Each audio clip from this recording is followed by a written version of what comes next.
Hey, Mama. Just making sure you're getting your exercise. Of course I am. We have Quibi included in our T-Mobile plan. How does that help you exercise? I walk into the kitchen and watch Chrissy Teigen. Okay. Later, I rush upstairs to watch Idris Elba. Mama, it's only exercise if you get your heart rate up. Ooh, that Idris Elba gets my heart rate way up. Watch quick bite shows from today's biggest stars. Now when you Quibi with us, you get Quibi on us. Only at T-Mobile.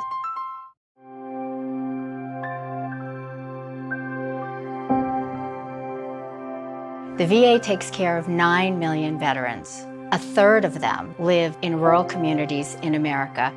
How do we reach them? One of the things that we've been able to partner with the VA on is helping them deliver a telehealth solution so that veterans can access medical services through their smartphone or tablet right in the convenience of their home or in a facility in their community. T-Mobile was the first one to step up, and so they became a pioneer partner for us in extending healthcare access to veterans. My healthcare before telehealth was really non-existent. When I needed appointments, I had to come home, even if I was working in New York, and I couldn't make them sometimes. It's either my job or getting healthcare. It's pretty amazing to open up your tablet or your phone and start talking to your doctor, and you can get problems fixed pretty quickly. Private-public partnerships have really elevated this initiative to bridge the digital divide so veterans can really have the freedom to receive the full scope of the medical treatment. Presently now I drive a little over an hour to get health care. With companies like T-Mobile, Walmart, the VA partnering together, I can get my health care hopefully in 30 minutes. Okay, so your last appointment was in January. How can I help you with your health care? I need to check on a follow-up. VA leads the nation in telehealth services, and I think serves as a model to what is possible, not only in rural America, but everywhere in the country. Telehealth makes it easy for me because I don't have to miss work. I can go on my lunch break. I still get my health care, everything.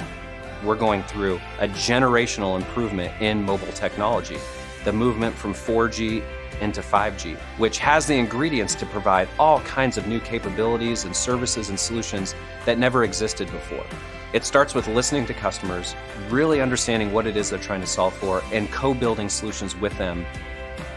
The VA provides the care, T-Mobile for Business provides the network.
Please stand by.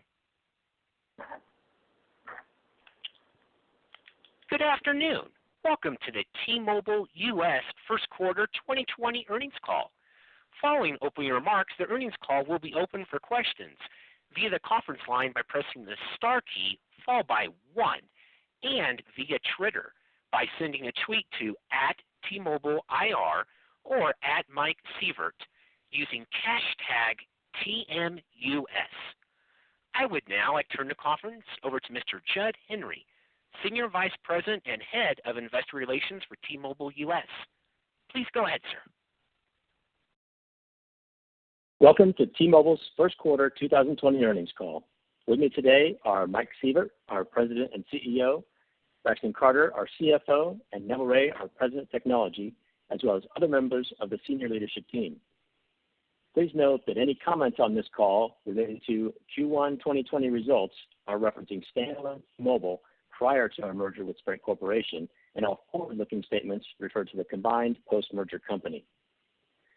During this call, we will make forward-looking statements that include projections and statements about our future financial and operating results, our plans, the benefits we expect to receive from our recently completed merger with Sprint, our business and operations in light of COVID-19, and other statements that are not historical facts.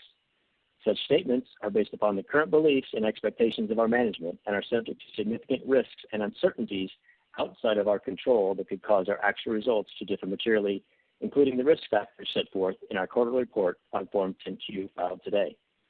Reconciliations between GAAP and the non-GAAP results we discuss in this call can be found in the quarterly results section of the Investor Relations page of our website. Let me now turn it over to Mike. Well, thanks a lot, Judd, and thanks to everybody for joining in. Welcome to our first quarter earnings call, coming to you live, mostly from our living rooms and home offices and maybe a few kitchens across the country. And, let me just start by saying what a crazy quarter this was, and I think a really proud moment in history for our team. Over the last couple of months, we've closed one of the largest telecom mergers in history after fighting for it for over 2 years. And we started by making immediate progress on our integration work to unlock the value of this combination. We transitioned our CEO office, we established a new leadership team for the company, and we completely reinvented how we serve our customers, all during a global pandemic and all at an incredibly fast pace. And through it all, we did it while posting some pretty fantastic business results, which is what we're here to talk with you about today. Okay, we got a lot of ground to cover.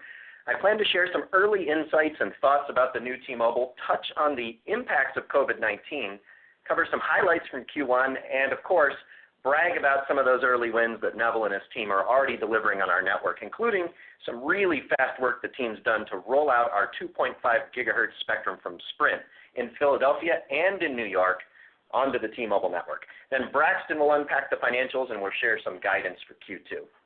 Amazingly, it's been just 5 weeks since finally closing our merger with Sprint, and let me tell you, we're incredibly fired up about the opportunity ahead. While the process took way longer than anyone could have imagined, we took advantage of every moment during the approval process for this deal to plan for a rapid integration of these companies, and we've hit the ground running. As we dig into our combined businesses, we see an opportunity to move even faster and potentially to unlock even more synergies from this combination than originally planned. Opportunities like the acceleration of our retail rationalization and network integration, and we'll likely see additional upside from our increased scale in areas like procurement and potentially faster improvements in the churn rate of Sprint subscribers than planned. There's been a lot of talk about the changing landscape, and we all find ourselves in right now. And I can say this about it. The value proposition and unprecedented network that we'll deliver will position new T-Mobile incredibly well to serve even more customers, particularly as the economic environment continues to change. I've said it before, and I'll say it again today. Customers are not going to have to choose between a better value or a better network. With the new T-Mobile, customers will finally get both. Before we dive into the results, I do want to highlight how our company has navigated the impacts of COVID-19 so far. The way our people and this team has responded to support customers has been nothing short of heroic, and I couldn't be prouder of each and every one of them. The crisis has highlighted how crucial connectivity has become to our daily lives. And as it's unfolded in front of us, we took immediate steps to ensure our customers would continue to stay connected while working hard to simultaneously protect the health and safety of our employees.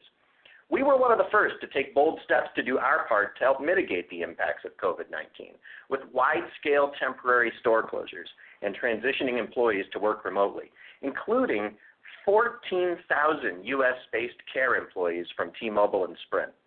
We utilized our digital capabilities to enable things like virtual retail, and we introduced curbside and mobile fulfillment.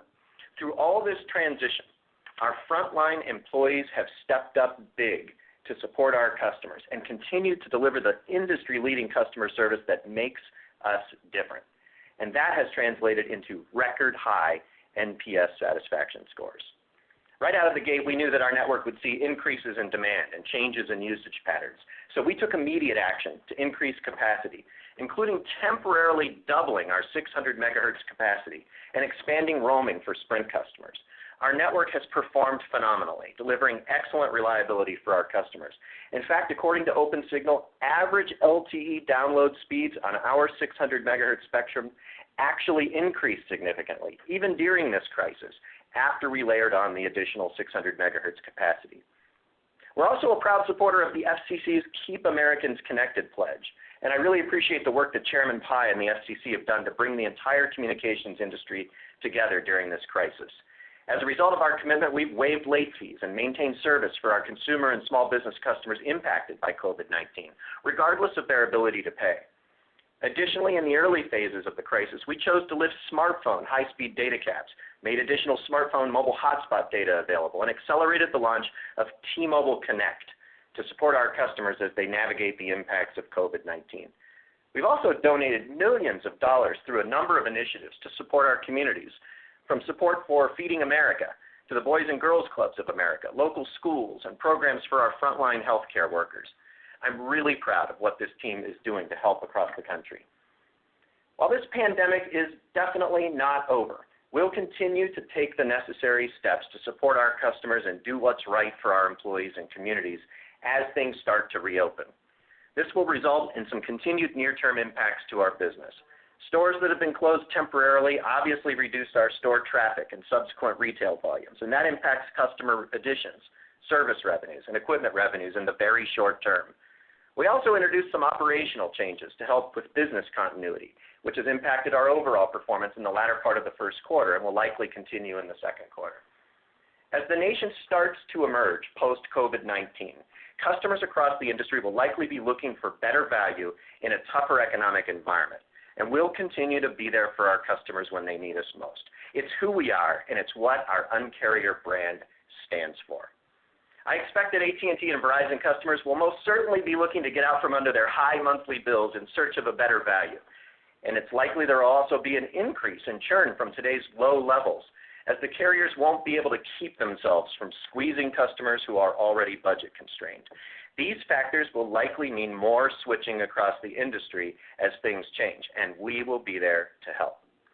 We know from the past that T-Mobile does disproportionately well in an environment with larger pool of switchers. We're a proven share taker, and I intend to keep it that way.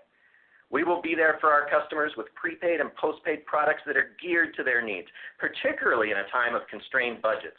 And we expect to consolidate our marketing and new offers under the T-Mobile brand later this summer, just as this switching opportunity starts to come to life. Okay, time for a few T-Mobile standalone highlights from Q1. Let's start with our main business driver, branded postpaid phones, where we once again led the industry in growth with 452,000 net customer additions in Q1. Not that I'm counting, but that's 25 quarters in a row of leading the industry, this time with about 70% of the combined industry growth, which is approximately double the sum total of the rest of the industry combined, including big cable. Total branded postpaid net additions were 777,000, and prepaid net losses were 128,000, yielding 649,000 total branded net adds for the quarter. One of the things I'm most proud of is our customer experience obsession at this company, which in part shows up in our branded postpaid phone churn numbers. We posted a record Q1 low of 0.86%,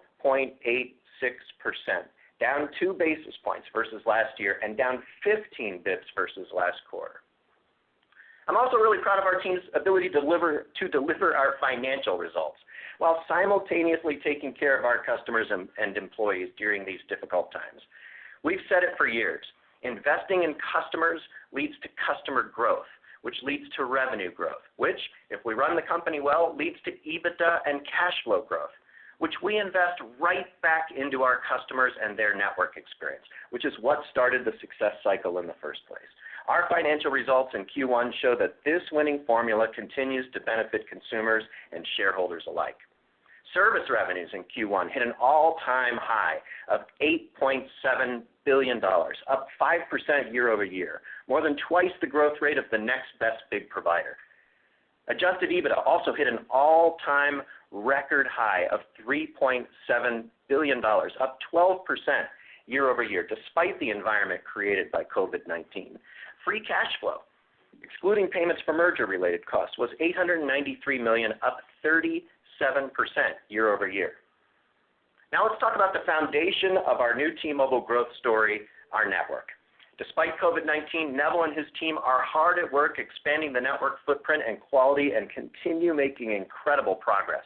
Our network continues to perform, and that's being amplified as we integrate Sprint's spectrum, putting us on our path to build the world's best 5G network. The whole process will take about 3 years to complete, but our team was able to take advantage of the extended approval cycle to get moving on a lot of the site leasing and permitting work ahead of time. Combining the spectrum holdings of T-Mobile and Sprint, the new T-Mobile controls 319 megahertz of combined low-band and mid-band spectrum nationwide. 319 megahertz. New T-Mobile's combined low and mid-band spectrum is nearly double that of AT&T and nearly triple that of Verizon. It's no wonder they spent the last 2 years fighting the merger behind the scenes. And while AT&T and Verizon are depending on millimeter wave spectrum for their 5G strategy, well, we have that too, with over 1,000 megahertz of millimeter wave spectrum, more than AT&T. We're ready to leapfrog the carriers and network capability, and you know what? They know it.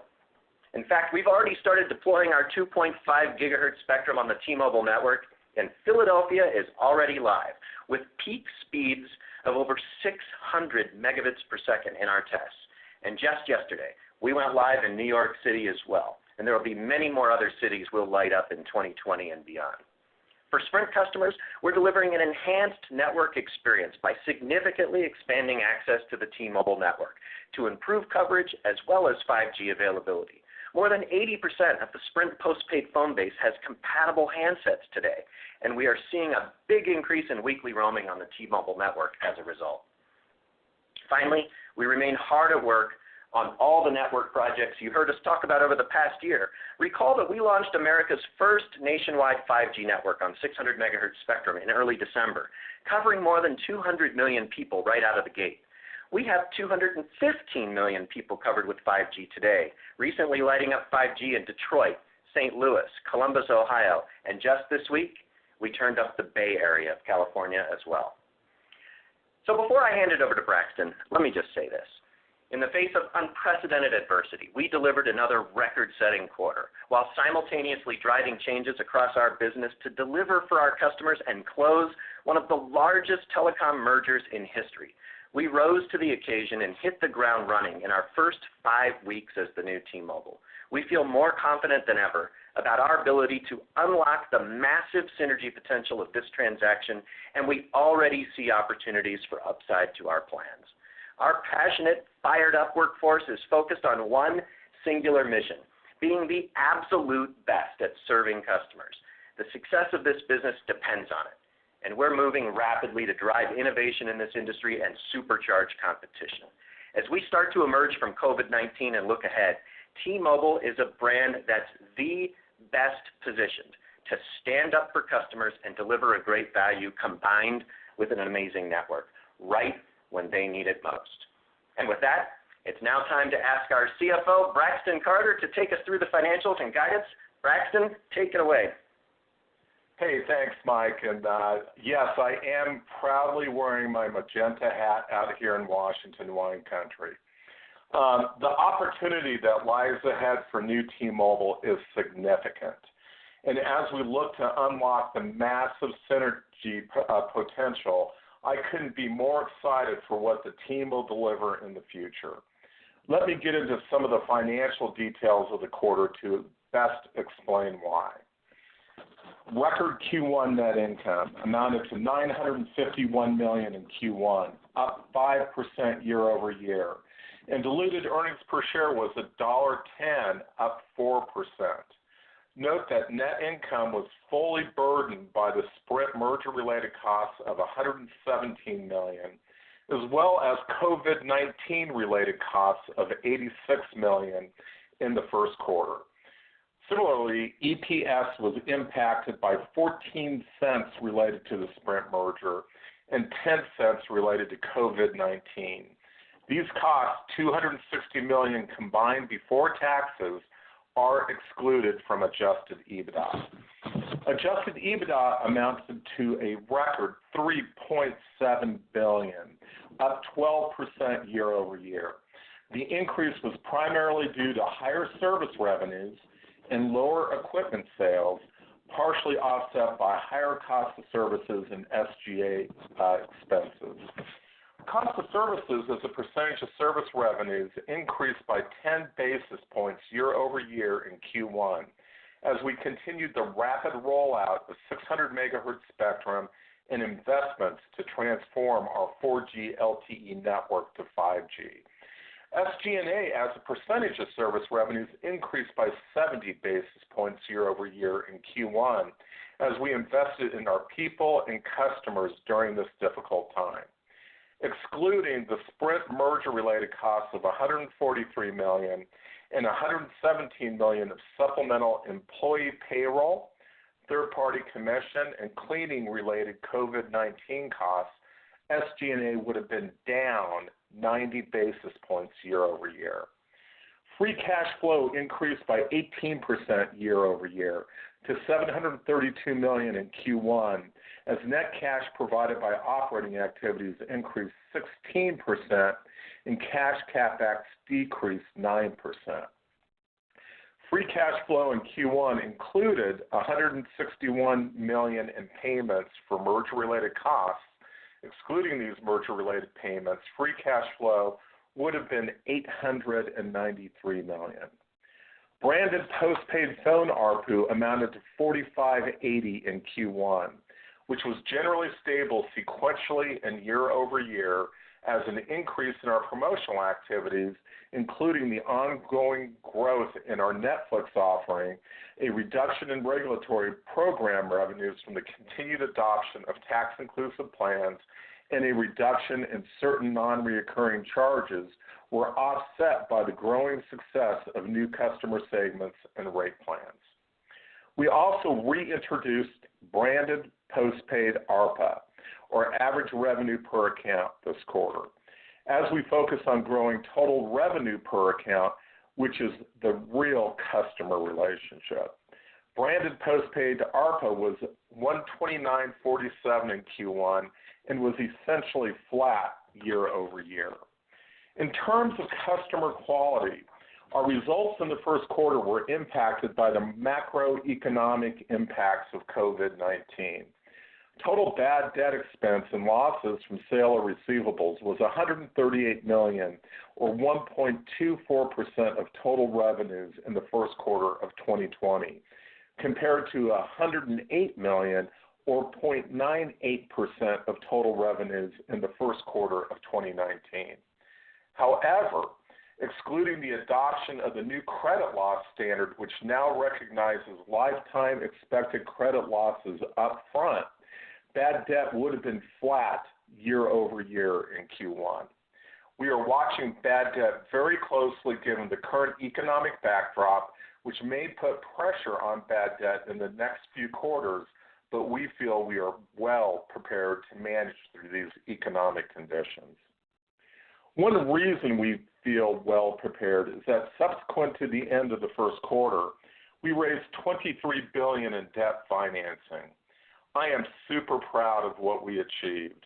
When you think about it, we literally hit the market the day we closed the merger when the markets had basically been closed for weeks, and were able to issue $19 billion in investment-grade notes. Even in that market, the confidence and excitement to invest in T-Mobile led to an order book of $74 billion, and despite it being our first issuance in the investment-grade market, our 10-year notes have recently been trading inside where AT&T notes are trading. In addition, our recent merger loan syndication, with another strong showing from investors, effectively reopened the leveraged loan market, which had been quiet since the inception of the COVID crisis. Just a remarkable execution by our team, and that support from the market gives us confidence in our liquidity and our ability to go full speed ahead on the integration of Sprint and T-Mobile businesses. So let's get to guidance. Due to uncertainty around the ongoing impact of COVID-19, purchase price accounting policy alignment work, we are providing guidance for the new T-Mobile for Q2 2020 at this time. We expect to provide full year 2020 guidance on our Q2 earnings call when we share the combined quarterly results of new T-Mobile and hopefully have better visibility into the COVID-19 and economic conditions for the back half of the year. For Q2, we expect postpaid net customer additions between 0 and 150,000. This reflects ongoing impact of COVID-19, including retail store closures and lower gross adds, partially offset by lower churn.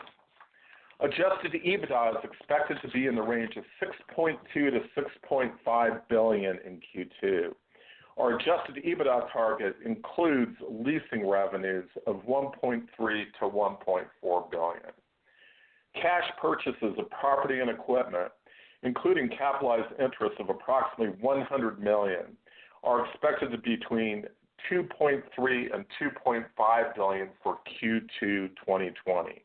And will ramp substantially as we get into the outer parts of the year. In Q2 2020, merger-related costs are expected to be $500 to $600 million before taxes.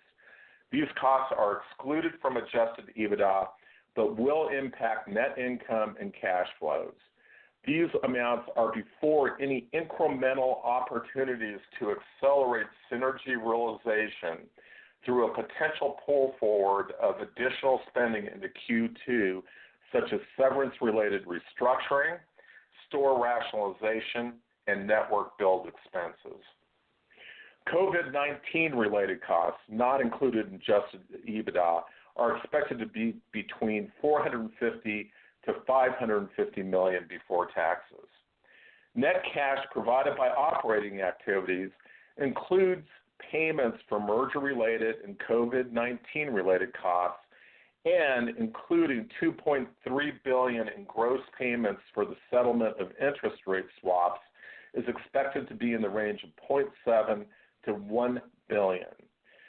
Free cash flow, including payments for merger-related and COVID-19-related costs, but excluding $2.3 billion in gross payments for the settlement of interest rate swaps, is expected to be in the range of $1.3 to $1.5 billion. We will continue to monitor developments regarding COVID-19 and evaluate appropriate steps we need to take as a business to align with guidelines from state, local, and federal government agencies to do what is best for our employees and customers. We expect our business liquidity and financial condition, as well as operating results, to continue to be adversely impacted by the COVID-19 pandemic for the remainder of 2020 and potentially thereafter. The full impact of COVID-19 on our business is difficult to predict and is subject to uncertainty. Potential impacts may include lower net customer additions, equipment revenues and cost of equipment sales, and higher bad debt expense. Continued costs to protect and support our employees and customers, which will increase from the costs incurred during the first quarter of 2020, and potential disruptions to our supply chains. In addition, we are in the process of reevaluating our spending across various operating areas. We are taking actions to adjust our spending given the significant uncertainty around the magnitude and duration of any recessional impacts arising from the COVID-19 pandemic. The uncertainties related to COVID-19 may also adversely impact the Q2 guidance we provided. Now, let's get to your questions. You can ask questions via phone or via Twitter. We will start with a question on the phone. Operator, first question, please. Well, thank you. If you would like to signal with questions, please press *1, your touch-tone telephone. If you're joining us today using a speakerphone, please make sure mute function is turned off to allow your signal to reach our equipment. Again, if you would like to signal phone questions, please press *1. And our first question will come from Simon Flannery with Morgan Stanley. Hi, Simon. Thank you very much. Good evening. Thanks for all the color. Mike, perhaps you could just give us a sense of what the integration, where you are so far. You've had a few weeks now to work with the Sprint team, obviously in difficult circumstances, but any color around, what the positives have been so far and what are the areas where, maybe you're finding things taking longer or whatever. And then for Neville, good to see the 5G lighting up. Can you give us a little bit more color on what to expect from the fixed wireless initiatives during 2020 and beyond? Thank you. Well, sure. Simon, I have to say that one of the things we're most excited about is, as I said in my remarks up front, is that after 5 weeks as one team, if anything, we see more potential to go faster and to go bigger on synergy attainment and growth than we had been expecting. And there's a number of reasons for that. Among them, the fact that we see opportunities to move faster on certain things like network. We had a long time to prepare for this merger, and we laid a lot of track when it comes to permitting and leasing, and we're moving fast. And as we start to knock this down, it does appear that there's going to be a pace to this that may be able to stay ahead of schedule relative to our now 2-year-old plans that calculated up all these synergies. Retail rationalization might go faster than expected. We had always expected to get after marketing one brand pretty quickly, but getting the retail fleets rationalized due to systems issues and people issues, et cetera, was something we always thought would take a little bit more time. We may be able to move faster, and that could accelerate synergies. Procurement looks like an area of possibility to exceed plan. On the customer side, the churn level of Sprint customers is one of the most financially sensitive things, and we certainly have hopes that we can see faster movement there as we tackle this network integration at a faster pace. Already, we've lit up more roaming for Sprint customers than we had expected to be able to do, and we're starting to see how they respond to that. And you know what? They like it, which is great. So, we're not in a position to guide on it or to give you anything concrete yet. I can just tell you that 5 weeks in, we're really optimistic. And you saw from our print today that, standalone business is very strong. You saw our Sprint subscriber numbers a couple of days ago. Those were better than most people expected. So we also walked into this with some momentum. Now, as Braxton pointed out, COVID took a bite out of that for everybody, and there are temporary impacts on our business. But you know what? They're just that, temporary. And our view is that if anything, there's opportunity in the environment that we're going to see when social distancing lifts. As I said in my remarks, people are going to be looking for value. They're really going to be hungry to make sure they've got the right value. They're not going to drop this category. No way. This category is so important. But they might be asking if they've got the right carrier. And if switching comes and is elevated versus these low levels, we will be prepared to stand up and give customers what they're looking for. So we're feeling very optimistic, even though, to the premise of your question, look, there's some aspects to it that have knocked everybody in this industry off their stride. Comparatively speaking, we feel very good. And over the mid and long term, we perhaps feel even better than our deal model that we contemplated 2 years ago. Your second question, I think, was for Neville, and I might follow up too about the network conditions and as it relates to broadband, right? Sure. Yes, I'll pick it up. Great to see, Simon, and as you referenced, the 2.5 gigahertz rollout is absolutely key, right? I mean, that's the, material spectrum advantage we now have in, this mid-band 5G space. Mike outlined, north of 300 megahertz of sub-6 gig spectrum for T-Mobile, and nobody in no team is, more eager than me and my team to get this stuff rolled out. So we didn't sit on our hands during the pendency of the deal. We got stuff into leasing and zoning activity, and, we were building 2.5, in Philly, parts of New York before the deal closed, actually. And so we were able to turn some of that stuff up, immediately on close. And we just referenced New York's and 2.5 rollout coming online this week. And to your question on broadband and fixed, I mean, that 2.5 gigahertz spectrum is the critical piece. As we start to ramp that rollout, that's going to build the capacity and specifically great 5G capacity for us to start serving customers, not just with the traditional mobility and wireless service that we're killing it with, but also in this broadband space. So it's going to take some time, obviously. We're not rolling out. I wish we could roll out 2.5 overnight. It's going to take us months and into years to get that program, fully complete across the nation. But as we do that and as capacity becomes available, then we'll start to look at delivering that broadband capability, to our customers, as we've outlined in, our deal advocacy and our business plans. It's a very material part of how we see, shaping the competitive landscape as we move forward.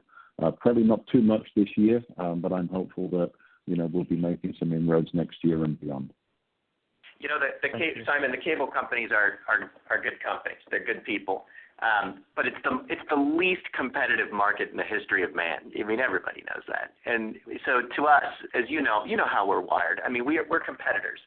And as Neville says, we're itching to get in there because we've got a value proposition that I think is going to resonate with millions of people to be able to bring 5G-based home internet access to people that have never had a choice, never one single choice for many of them. And man, that's going to be fun. So we've got to get the network, in condition. As Neville says, it's more next year and beyond than this year, but we're raring to go, and we see a very big opportunity to change that landscape in that market forever. Great. Thanks a lot. Bet. Let's do another one from the phone, operator. Thank you. Our next question will come from Brett Feldman with Goldman Sachs. Thanks. I actually want to follow up. Hey, guys. I want to follow up on something, Mike, you were just talking about, the ability to bring Sprint churn down maybe faster than you initially hoped. You alluded to one tactic, which was more rapidly making roaming onto the T-Mobile network, which has superior coverage available to them. But what else do you have to do? Is there a lot of outreach you need? Are there certain vulnerable customers who maybe aren't on the right rate plans? And legacy Sprint churn on the phone side was twice legacy T-Mobile churn. I mean, what's the bogey here? Can you get it down to T-Mobile levels? What's realistic? And then just a quick one for Braxton. I don't know if you have it or not, but do you know what the pro forma cash position of the company was at closing, net of all the closing fees and so forth? Thanks. Well, I'll take the first one. Yeah, Brett, it's as you know, the number one driver of churn for any carrier, and particularly for Sprint, is network. And that's what drives people away more than anything. Network, and then the second one is value. And then you bump those two key drivers of churn up against the value proposition that we're building. We're building the best network at the best value. No one's ever been able to offer that before. The lowest prices and the best network. And those are why people churn, bar none. That's it. Those are the top 2 out of 2. So, I can't predict for you how fast that'll dawn on Sprint customers as we start to give them at their incredible rate plans the best network in the country. But they're going to turn out, because of this merger, to be some of the smartest shoppers this industry has, because we're not going to force them to change their rate plans. We're going to honor those rate plans, and yet we're going to serve them up the best network that this industry's ever seen. And so, we're starting to see some benefits of that already, and people like it. So that's great. But we've got a lot of work to do. To your point about rate plans, we don't think we have all that much tuning up to do. It turns out that the differences between Sprint ARPU and T-Mobile ARPU don't have much to do with the fact that Sprint's prices are higher. It has to do with artifacts like T-Mobile has more lines per account and therefore more add-a-lines on average than Sprint does, and a different penetration of business and different numbers of unlimited customers, other artifacts, but not really a dynamic that would suggest that Sprint's prices are higher. So I can't wait to get at it. As we talked about, we're going to start to unify this summer under one T-Mobile flagship brand with an integrated retail fleet, an integrated brand, and we're going to do everything we can to get that network experience tuned up for Sprint customers faster than they expect. And I think we're going to like what we see from all that. Hey, Brett, on the pro forma opening cash or the actual cash for new T-Mobile, we had $7.5 billion after paying all merger-related expenses on 4/1. We have a $4 billion undrawn revolver, fully in place, 5-year, so a total of $11.5 billion of liquidity. Amazingly, 2.5 years ago, when we modeled the opening balance sheet, we modeled $11 billion of liquidity, including a $4 billion revolver. So we're actually $500 million ahead. And I want to point out, it's a great question. With the financing in place and the opening liquidity, we have a fully funded business plan to do everything that we need to do to get to run rate synergies. And you heard Mike talk about our enthusiasm about acceleration of synergies, which also means some acceleration of cost to achieve, but getting those unlocks quicker. And especially in COVID-19, we are laser focused on acceleration of these synergies to offset some of the impacts, that we're seeing, just given this unprecedented crisis, for the world. Thank you. So let's go over to Twitter, since this is a Twitter conference. And again, you can send us questions, hashtag TMUS or @MikeSievert. Neville, let's bring you into the conversation. Walt Pychik has a question. Actually, it's 2 questions you might address simultaneously. Walt says, what % of macro have 2.5 gigahertz in the city, Neville? I assume he's talking about New York. And then Ronald, @Ronald_809_. I love this one because, again, we launched last night. Okay, we launched last night in New York City, the first example of our full layer cake. Hey, Neville, when will the new T-Mobile layer cake expand to fully cover NYC? Like the Bronx and Queens and Staten Island. Didn't you leave out parts of Brooklyn? So have at it, Neville. I wish I could say it would all happen this week, but yeah. To both questions, I mean, we're just getting started, but we're delighted to make the start. I mean, we are literally, as Mike said earlier on, we're 5 weeks, into this combination with Sprint, and we're already deploying. So I think coming out, we were determined to come out of the blocks super quick. I don't think many folks anticipated we would be deploying the 2.5 gig spectrum so quickly, but we have made a start, and we're starting in big cities. Here's a fun stat for you, for you all. If you look at the square miles of just what we launched in Philly, and we built and put that on air inside, really the 30 days of March pre the deal. But if you look at the square miles of that footprint in Metro Philly, it's approximately 2.5 times the entire footprint of Verizon's millimeter wave 5G on a nationwide basis. So they've been rolling this 5G thing out, they say, for, 2 years. But in a month, I mean, we more than doubled, the footprint. And, mid-band 5G versus millimeter wave, we're just going to kill it from a coverage perspective. So we're moving quickly, in the key markets in the Northeast. That's a big focus for us. I'll give a shout out, obviously, to my team, to the Ericsson guys who've done, a great job making this happen. And more importantly, as we look forward, we will launch and build out and lay 2.5 gigahertz spectrum across thousands of sites in 2020.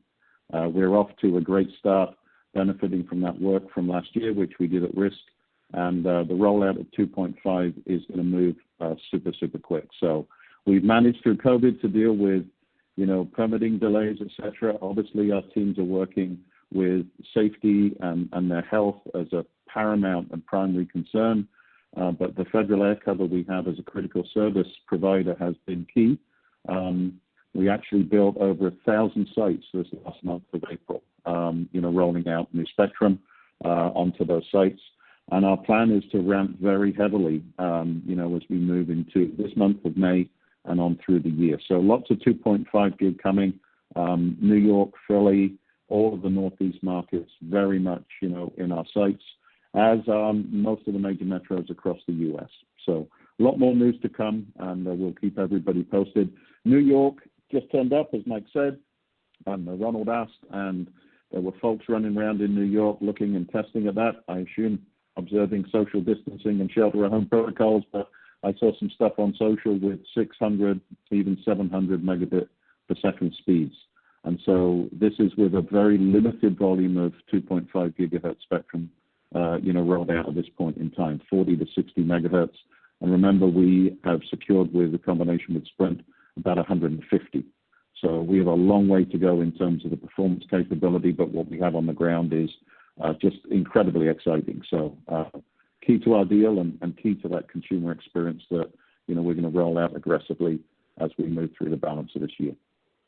And Neville, while you're on a roll, I ask this at some risk and peril because I know you're enthusiastic, but I responded to Brett's question a little bit by discussing the roaming situation, and we're getting questions now on the side. Could you tell us more about what's the roaming experience like for Sprint customers? How much of it is happening? And roaming itself is kind of a funny term because they're all our customers, but we're essentially using roaming technology while we operate two networks. Can you just very briefly touch on the day-to-day experience that Sprint customers are experiencing now that we've turned that up so extensively? Yeah, absolutely. And again, Mike, in terms of momentum and integration work, kudos to John Saw and Abdul Saad and the team. We turned up, nationwide LTE roaming across all of our sites effectively on 4/1, day of close. So all the work, ahead of time to make sure that could happen. And what does that mean? It means that Sprint, postpaid customer base, wherever they fall off the Sprint network, be that in a rural geography or an in-building location in Manhattan or wherever it may be, they can now see the T-Mobile network. And we know that network churn was a key driver of the overall churn within Sprint, and we're seeing, big uptake. On a weekly basis, we're seeing approximately around 10 million unique roamers. I don't like the term roaming, but Sprint customers now leveraging the T-Mobile network. So that's more than a third of the postpaid, phone subscriber base that we have with Sprint. So a lot of uptake. And then just within the last week or so, we've activated and provided access for nationwide 5G on our low band. And that footprint is growing every day, 250 million pops. We just launched the Bay Area. So that footprint, which is the foundational layer to the layer cake of our 5G strategy, that's growing like a weed. The teams have been knocking it out of the park, building out 600, and our Sprint customers with a 5G capable phone and now getting access to that footprint too. So lots of dimensions, very, very focused on making sure that all of our Sprint customers are getting the best they can from that combination of the Sprint mobile network. Well, thanks, everyone. That's all the time we have. Thanks for joining us today. No, just kidding. Operator, let's take the next question from the phone queue. Thank you. Our next question comes from Michael Rollins with Citi. Hi, Mike. Hi. Thanks. Good afternoon. Curious if you could just provide some additional color as you're approaching the midpoint of the quarter, just in terms in this environment, a little more of what's happening with sales activity and maybe the customer payment behavior. Some companies have disclosed the number of pledges their customers have taken. And you mentioned earlier a cost for COVID-19 that would be excluded from EBITDA. I think it was about $450 to $550 for 2Q. Could you just expand on what would get incorporated into those expenses? Thanks. Braxton, let's start with you on what's included and how to think about the costs, and then maybe Matt and I can tag team on what we're seeing in the marketplace. Yeah, absolutely. So, Mike, with really busting down the COVID guidance, you have about $350 million-ish of supplemental pay and paid time not worked. And we were paying hazard pay for some of the critical infrastructure that we had to put up. It's an amazing accomplishment of what happened in customer service. At the start of this crisis, everyone reported to a call center. Cali has now well over 90% of our customer service reps fully connected in the home and not working. But during that time period, we absolutely were paying hazard pay as well as supplemental pay to support and keep our team intact. That also happened in the retailer and dealer community. So that $350 million is really dissipating at this point. As Mike said, we're significantly opening up distribution as the country steps out of this, and that won't be a significant reoccurring item. The second item is facilities and cleaning and PPE, and that's roughly a $50 million ticket. Very extensive protocols in place, extremely important to protect our people and to protect our customers, and a very understandable and worthwhile expenditure. The final item on here is a range on bad debt specifically related to the FCC pledge. All other bad debts, of course, aren't included in here, nor regular pay for people who are working. And that bad debt range is going to be somewhere in the $75 to $125 million. What's happening is the inability to disconnect. You're building up multiple layers of payments that need to be due. And at this point, this is our best estimate that we've seen, that we were able to come up with about the ultimate cost of this pledge, which has now been extended through June 30th on our business. We are certainly taking mitigation items. We got a significant number of customers that are paying, but we do have customers who aren't paying, and thus we anticipate that additional bad debt. So that's really the breakdown for you on that. Any other questions before we go to the other part of your question? That's very helpful. Thanks. You're welcome, Mike. Yeah, on the second piece, we're a share taker.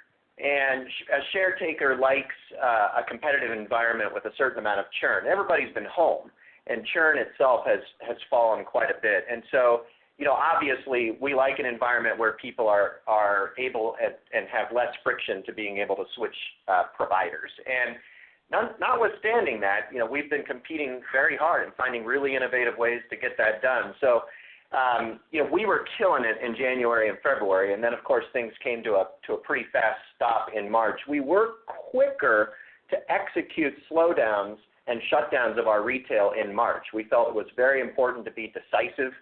We're based here in Seattle, where the whole thing started, and we took it probably more seriously than others did, so we moved faster. And we may have been more effective in March than some.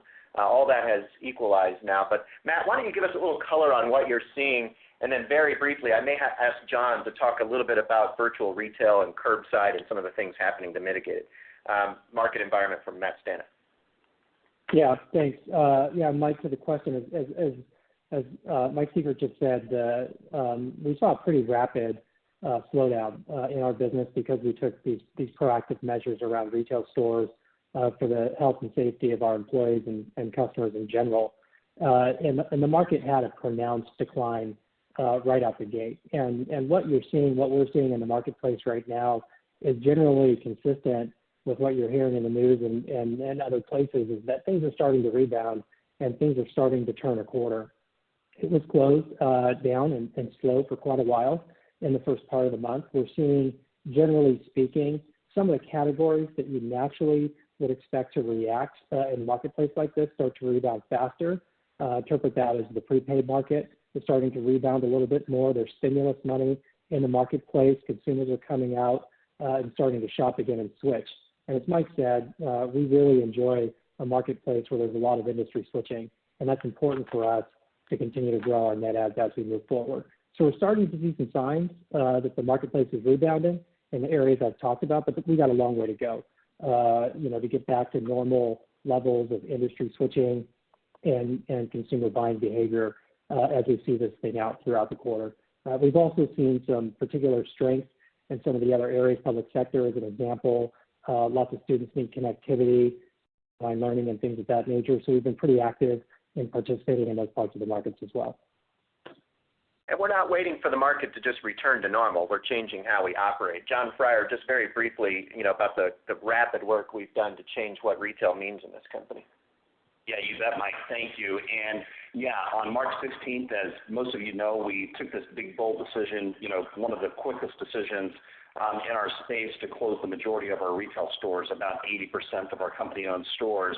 And rather than just kind of sit there on the sideline and just kind of let nature take its course, we went into action to take a number of our retail employees and convert them to virtual retail mobile experts, meaning that when you go to tmobile.com, you can chat from, click a button, chat with an expert, and be able to, learn more about T-Mobile, be able to add lines to your account. We had a lot of people that, of course, in a remote learning environment, in a virtual learning environment, a number of people had to take action to support those learning environments for children at home. So we wanted to continue to be there while our stores were closed.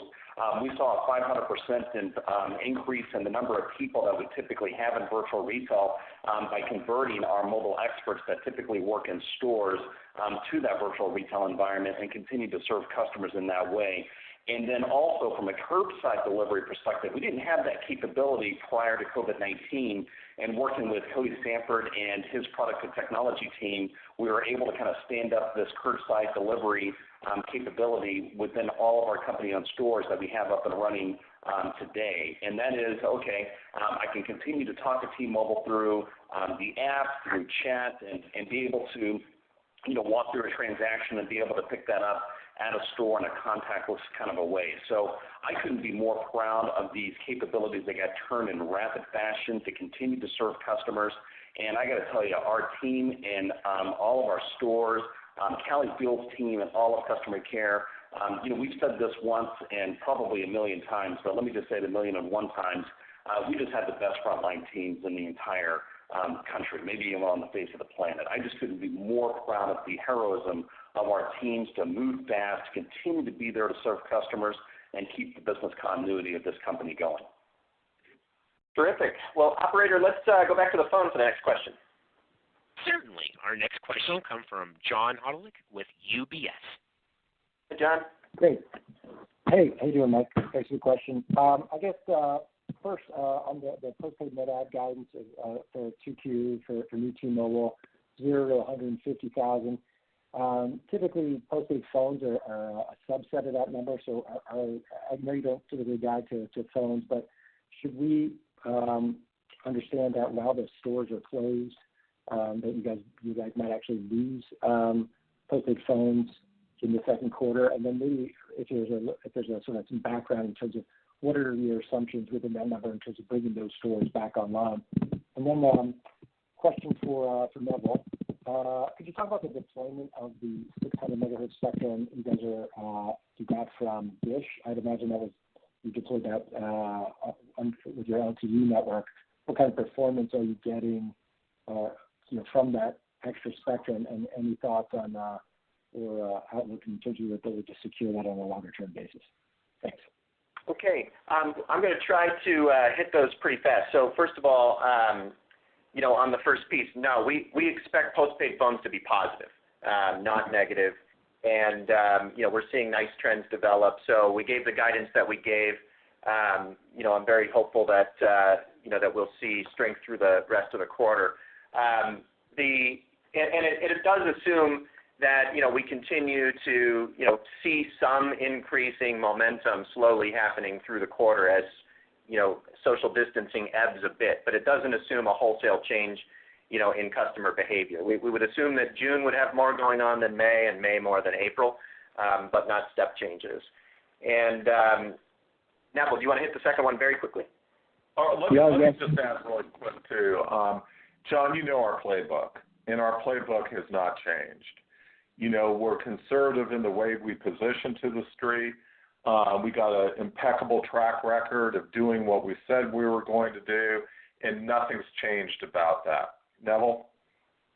Yeah, so thanks, John. We doubled our speeds. I mean, I think the the additional 600 was great at the time the country and our customers needed it during COVID-19. We've obviously extended our pledge commitment. We are working with many of those 600 providers to see if they will extend. I'm hopeful they will and continue to enable us to better serve our customers during this period. So more capacity and more speed is exactly what was needed and allowed us to deal with a lot of peaks and increases in traffic that we saw on the network during a very difficult time. So big shout out and thank you to the FCC and Chairman Pai and also the holders that loaned us that spectrum. And as I said, we're hopeful they'll extend a little longer with us as the pledge continues. Great. Thanks, guys. All right, let's go back to the phones, operator. Certainly. Our next question will come from Philip Cusick with J.P. Morgan. Hey, Phil. Hey, guys. Thanks. Congratulations again on getting the deal done, and Mike, on your promotion. It's great. First, Braxton, assuming your EBITDA was stable from 1Q to 2Q at T-Mobile, the guide would imply Sprint EBITDA ex leasing of about 1.4 to 1.55 billion. So about a $6 billion run rate, which is about what we expected, maybe a little lower.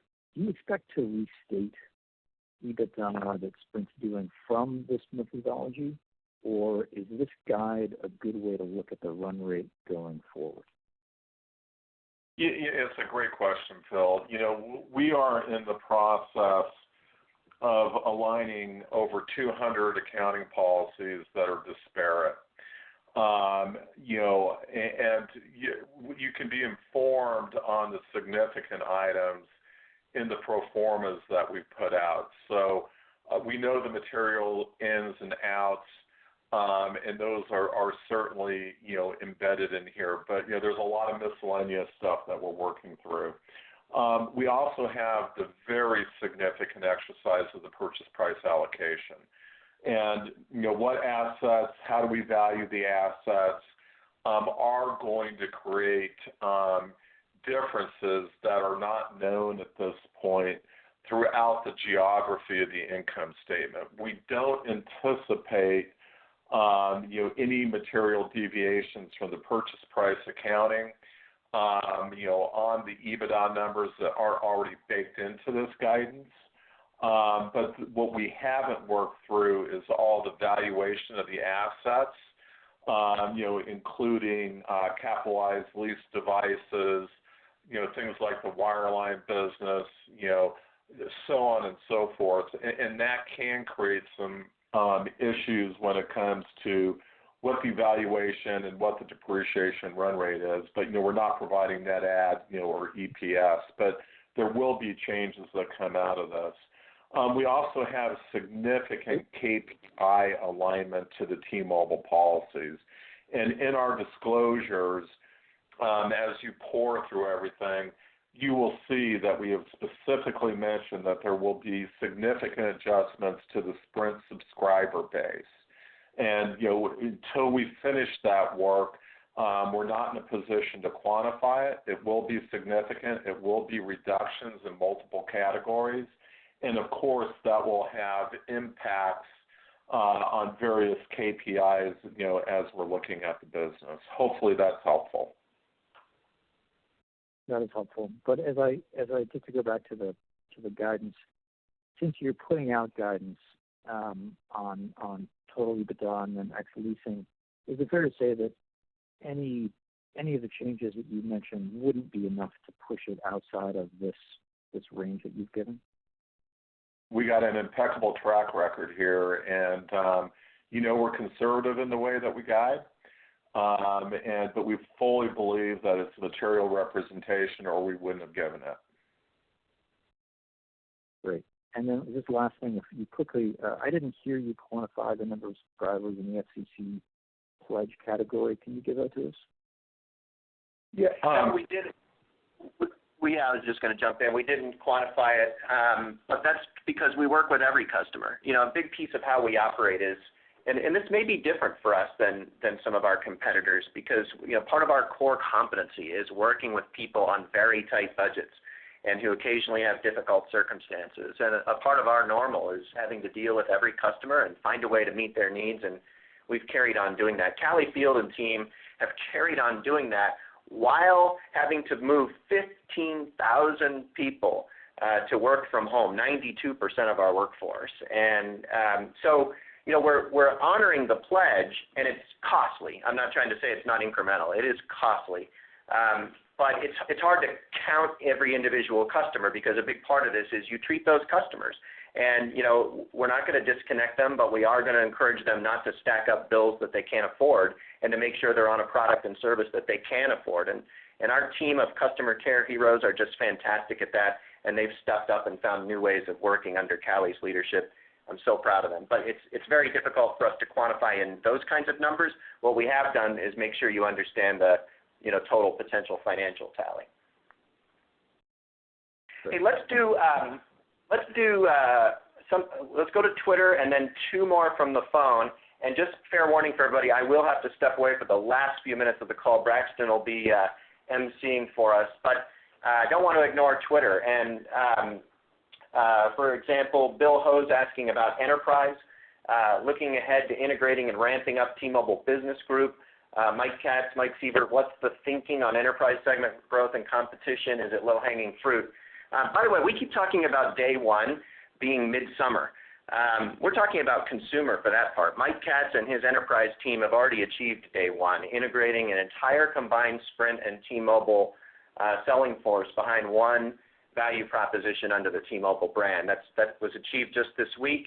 We're getting off to the races. I'm really proud of what the team's doing and how fast they're forming to capture this opportunity. And Mike, I don't know if you want to very briefly give a little bit of color on what you're seeing.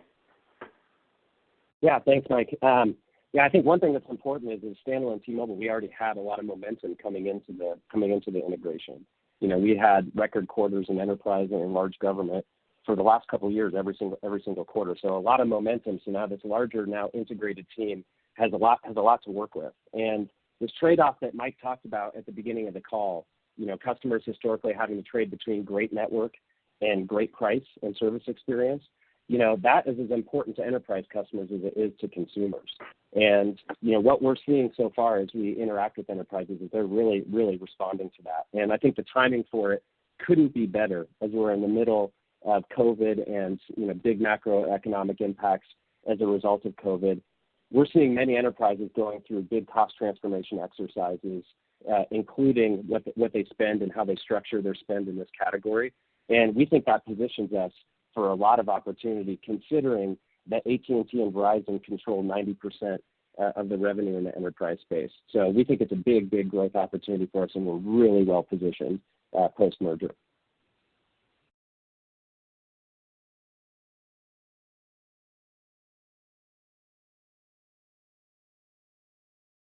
Okay, next question, please. Thank you. Our next question will come from Jonathan Chaplin with New Street. Thanks for taking the question. Braxton, hey, how's it going? Braxton, is this the last earnings call we get you on? Mike, are you still on? I think Mike's left, that's why I asked. Hey, let me tell you, let me put it this way, that, you know, I was supposed to retire 2 years ago. I've extended 3 times. We have nothing to, you know, announce today. You know, ultimately, whatever capacity, I love this company. I'm not going anywhere, and in some form, I will definitely be part of the future. Just stay tuned for future announcements. We're rooting for a fourth extension.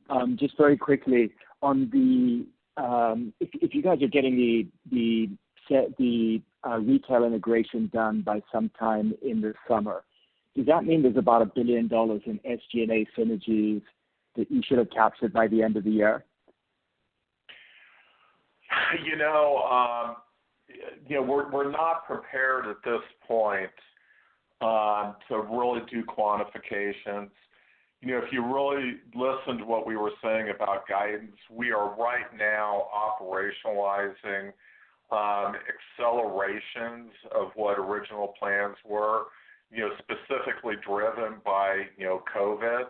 And quite frankly, Jonathan, we just need some time to work through it, and then we'll be able to provide color In that color, we plan on providing in the second quarter earnings call, which will be the first new T-Mobile earnings call. And we're just going to have to wait at this point. I don't want to give you an estimate that's not fully baked, but we're very focused on that as we are on acceleration of other synergies. And, that's all good news. I want to reiterate, we are extremely confident that the opportunity is actually more than $43 billion. And, some of our acceleration moves at this point is only part of that. I mean, to the extent that we can accelerate during this time period, it's going to increase the MPV. But quite frankly, we got pressures because of COVID, as you're saying. And, we're super focused on addressing those pressures and making up for them. And we got a lot of material here to work with. John, do you want to add anything? Yeah, Braxton, I would just reiterate exactly what you said. We're working this really hard, and I think Mike Sievert had an opportunity to say that, the last couple of calls that, one of the benefits of, this transaction taking a little bit longer to finally getting approved and across the finish line is that we've had a longer runway to plan. And that's exactly what we're seeing. We've had a number of discussions with independently owned and operated operators around store closures. We're working through that, have been working through that, have gotten through that very, very quickly. Also, we have a lot of internal integration efforts that we're doing that we once thought would be impossible because, we're not physically together. We're having to do all of this work virtually. But I have just been incredibly pleased about the amount of interactions that we can do with the team virtually. We've got tens of thousands of employees across the country in retail between the two legacy companies that we're bringing together. And that's just gone incredibly well thus far in terms of, having people do the necessary trainings, getting people up to speed on installing our systems into the legacy Sprint stores, taking legacy Sprint systems, installing them into legacy Magenta stores so that we can say, yes, we can help you no matter if you're a T-Mobile customer or a Sprint branded customer, regardless of the store that you visit. So we are in a really good place, call it 6 weeks, not even 6 weeks, 5.5 weeks into this integration after close. So we're very confident. We're moving fast. We're ahead of schedule in terms of the discussions that we've had. We're very bullish on realizing our distribution-related synergies this year, and we're looking forward to showing you some results here very soon. Great. Thanks, guys. Okay, next question, please. Thank you. Our next question will come from Jennifer Fritzsche with Wells Fargo. Thank you for taking the question. Hi, guys.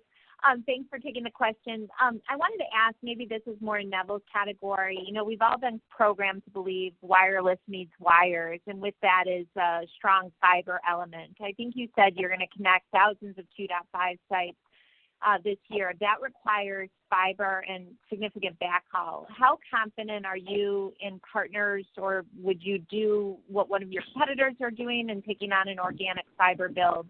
And then if I may, just your current thoughts on DSS capabilities. Didn't seem like you were that positive last time we spoke on one of these calls. Has that changed at all?